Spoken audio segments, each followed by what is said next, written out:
안녕하세요. 주식 투자론으로 다시 돌아온 소박한 대강부입니다. 저희 채널에서 제공하고 있는 모든 자료는 웹페이지를 기반으로 하고 있고요. 여러분들이 들어와서 직접 해볼 수 있는 상호작용한 콘텐츠를 제공하고 있습니다. 동영상은 그거에 대한 부연 설명을 하는 형태로 만들고 있고요. 그래서 오늘 할 얘기는 요새 투자에 대한 관심이 높아지고 있어서, 그리고 투자에 대한 위험도 그에 따라 높아지고 있죠. 그래서 가능하면 한 개인이 안정적으로 수익을 내기 위해서 어떤 근거를 가지고 투자할 수 있는지를 공학적으로 분석해 보려고 하는 거예요. 그래서 여기 써놨죠. 수리 모델과 확률 기반 투자 전략에 대한 얘기를 하는 거예요. 그거에 대한 기본 전제, 오늘은 기본 전제를 알아볼 거고요. 기아 브라운 운동이라고 써 있죠. 그래서 기아 브라운 운동이 뭐냐? 그래서 브라운 운동은 공기 중의 입자의 움직임을 확률적으로 표현한 모델이에요. 그래서 예를 들면 한 입자 여기 있었으면 여기서 어딘가로 움직이겠죠. 여기로 갈 수도 있고 여기로 갈 수도 있고 여기로 갈 수도 있고, 그 다음에 움직인 다음에 또 다음으로 이동할 곳이 또 확률적으로 나오겠죠. 여기로 갈 수도 있고 여기로 갈 수도 있고, 마찬가지로 내가 가진 자산도 원래는 1이었다가 내일 뭐 1.01이 되고 모레 0.98이 되고 이렇게 될 수 있는 거잖아요. 확률적으로. 물론 여기서 또 더 올라갈 수도 있고 더 내려갈 수도 있고, 마찬가지로 여기서도 더 내려갈 수도 있고 더 올라갈 수도 있고, 이거를 확률적으로 생각해 보겠다는 거예요. 이렇게. 그래서 기아 브라운 운동 여기 설명이 돼 있고요. 기아 브라운 운동에 파라미터가 두 개가 있어요. 파라미터가 뮤랑 시그마가 있는데, 뮤는 경향성이라고 생각하면 좋을 것 같고요. 경향. 그다음에 시그마는 변동성이라고 생각하면 좋을 것 같아요. 그래서 경향성은 플러스일 때 오르고 마이너스 때 내린다. 변동성은 크면 클수록 아까 한 점에서 다른 점으로 옮겨가는 범위가 커진다. 이렇게 커진다라고 생각하시면 될 것 같아요. 이렇게 생각하고 이제 실제 시뮬레이션 하나 해봅시다. 그래서 예를 들면 이런 거예요. 연간 뮤가 0.1이면 오르는 경향이 있죠. 이 상태에서 변동성이 없다면 마치 저희가 은행에 예금을 넣듯이 이자가 붙겠죠. 근데 변동성이 생기는 순간 이렇게 확률 분포가 나오기 시작해요. 그죠? 보이시죠? 그래서 예를 들면은 하루 동안의 확률 분포를 본다고 가정하면, 그러면은 1에서 1.001, 1.004, 1.000으로 다시 돌아온 거 보이시죠? 여기서 요게 확률 분포고요. 그리고 요 확률 분포는 이제 요 전체가 95%, 그다음에 요 절반까지가 68% 정도의 확률로 요 안에서 다음 가격이 결정된다고 보시면 될 것 같아요.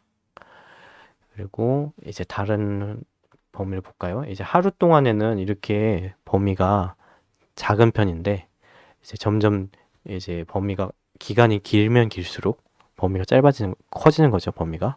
예를 들면 하루 동안은 요만큼이었는데 한 달 동안은 요만큼이 됐죠.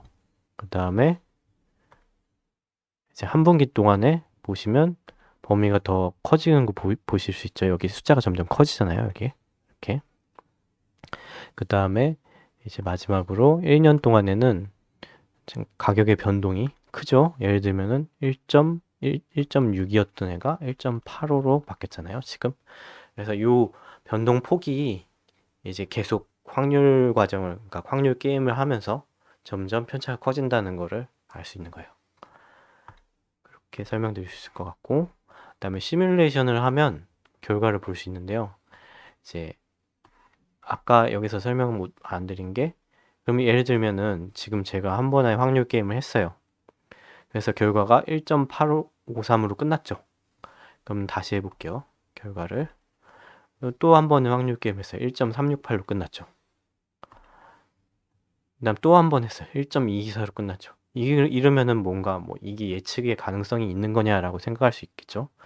이런 게 마찬가지로 우리가 주사위 게임을 할 때 예를 들면 111이 나왔다고 치면 다음에도 다시 똑같은 게임 한다고 할 때 111이 나올까요? 마찬가지로 뭐 444가 나왔다. 그럼 다음에 또 똑같은 게임을 할 때 444가 나올까요? 이게 확률 게임이기 시작하면서부터 요 한 번의 시퀀스, 한 번의 1년의 과정 결과들이 다음번에 반복되리라는 보장은 없는 거죠. 마찬가지로 이것도 이렇게 시뮬레이션을 한다면 여러 번 해서 여기서 나오는 결과들이 이제 합산이 돼서 이걸 가지고 결과들을 합산해서 어느 정도의 결과 분포가 나올 것이다 라는 것을 파악해야겠죠. 그래서 그걸 위해서 밑에 시뮬레이션을 제공하고 있는 거고요. 그래서 시뮬레이션을 간단하게 하나만 해보면 예를 들면은 마이너스인 뮤를 가진 그리고 시그마가 어느 정도 큰 종목을 가지고 시뮬레이션 해보면 여기 나오는 것처럼 분포가 이런 모양으로 나오는 거죠. 이게 결과를 합산한 형태가 되는 거예요, 이게.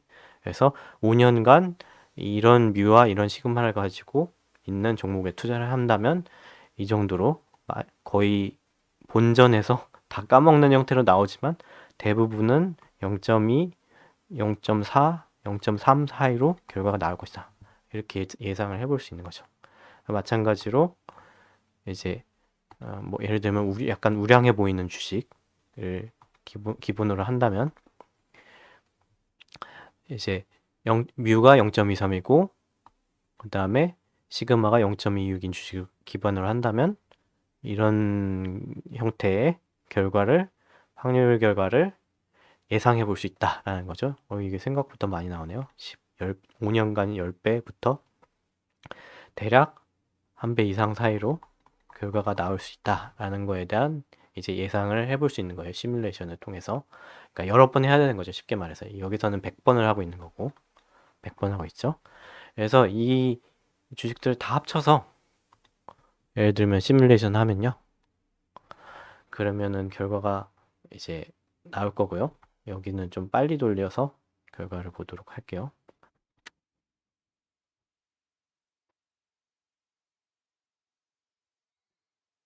그래서 결과가 나왔는데요. 보시면 보다시피 결과의 편차가 무척 작죠, 상대적으로. 근데 이제 이게 이제 시장에서 거래량이 많았던 주식들을 10개를 뽑아서 이제 가격 변동을 가지고 뮤랑 시그마를 계산한 다음에 결과를 본 건데, 근데 사실 이 뮤랑 시그마라는 값을 우리가 정확하게 추산하기 어렵고요, 첫 번째로. 그래서 우선은 가능하면 우리가 추산한 것들을 결과로 이제 가능한 많은 주식들을 섞어서 결과를 뽑아볼 수 있는 거예요. 그 결과 단일 종목에 투자했을 때보다 훨씬 편차가 작게 나오는 거 보실 수 있죠. 그러니까 우리가 이게 불확실하니까 가능한 한 이 불확실성을 해소하기 위해서 섞어서 투자할 수 있다는 거죠. 그래서 제가 정리를 하자면 그래요. 이건 오늘은 사실 기본 전제에 대한 내용이지만 그래도 여기서 얻을 수 있는 시사점이 있다면 1단위 변동은 확률적으로 무척 뭐랄까 어느 게 더 낫다고 말하기가 힘든 거죠. 대부분 50대 50의 상승 하락의 확률을 보여요. 예측이 불가능하다는 얘기죠. 그 다음에 현실 세계에서 단일 종목 투자를 한다고 하면 결과의 편차가 크다는 얘기예요. 아까 시그마가 작은 종목을 가지고 했어도 결과가 편차가 크게 나타났죠. 이렇게. 그 다음에 여러 종목의 분산 투자를 하면 이제 각 종목이 독립적으로 움직인다고 가정했을 때 이제 이 아까 가장 시그마가 작았던 종목보다도 더 작게 결과 분포가 이렇게 나오는 걸 보실 수 있어요. 그죠? 편차가 작다는 얘기죠. 그리고 조금 더 추가적으로 더 세부적으로 알고 싶은 게 있으시면 상관관계에 따라서 결과가 조금 달라지긴 해요. 상관관계가 무슨 얘기냐? 어떤 주식들은 상대적으로 오를 때 같이 오르고 떨어질 때 같이 떨어진다 라고 생각하면 그게 상관관계라고 볼 수 있겠죠. 그래서 그거는 이 링크를 타고 가서 보시면 추가 내용을 보실 수 있을 거예요. 그리고 이제 앞으로의 이제 이 모델을 기반으로 해가지고 우리가 추구하는 바는 뭐냐? 이제 내일 올려드릴 내용에서는 가능한 한 뮤값이 크고 작은 시그마를 갖는 뭔가 조건을 해당하는 종목들을 찾는 게 최선이겠죠. 그래서 우량 종목은 큰 뮤값과 작은 시그마를 갖는다라고 정의할 수 있겠죠. 이거를 조금 더 자세하게 알아보려고 합니다. 그래서 참고 자료는 여기 기아 브라운 운동이고 금융공학의 이해가 이제 앞부분에서 기아 브라운 운동을 다루고 있어요. 그래서 이제 조금 더 자세한 수학적인 내용 원하시는 분들은 이 책을 참고하시면 되고, 이제 여기까지가 오늘의 마지막입니다. 끝입니다.